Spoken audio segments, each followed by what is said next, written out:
कि इस्लामाबाद के 3 हलकों के लिए कागजात नामजदगी हासिल करने का सिलसिला जारी है। अब तक 140 मुख्तलिफ 3 हलकों के लिए कागजात नामजदगी हासिल किए जा चुके हैं। मुख्तलिफ उम्मीदवार गुज़श्ता रोज़ भी आरोज़ के दफ्तर पहुँचे थे और आज भी 3 हलके जो इस्लामाबाद के NA 46, NA 47 और NA 48 के हलकों के लिए उम्मीदवार अपने कागजात नामजदगी जमा करवा रहे हैं। इसके साथ ही इस्लामाबाद में जो इलेक्शन कमीशन का ऑफिस है उसके बाहर भी एक काउंटर कायम किया गया है, जहाँ पे जो अकलियती जो उम्मीदवार होंगे, चाहे वो गैर मुस्लिम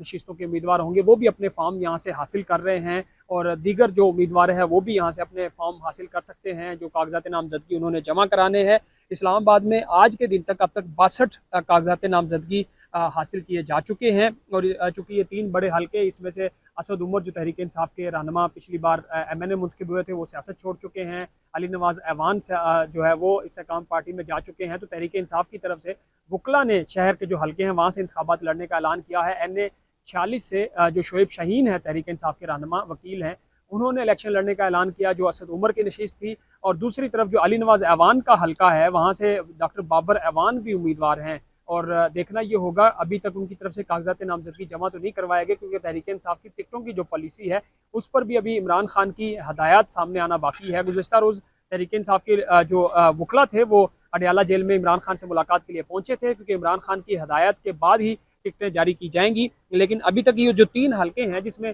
शायद खकान अब्बासी इस वक्त मुस्लिम लीग नून का हिस्सा नहीं रहे, वो पिछली बार इमरान खान के मुकाबले में जो बनी गाला का हलका है वहाँ से इलेक्शन लड़े थे और इमरान खान के मुकाबले में वो इलेक्शन हार गए थे। तो अब देखना ये होगा कि मुस्लिम लीग नून कौन से उम्मीदवार को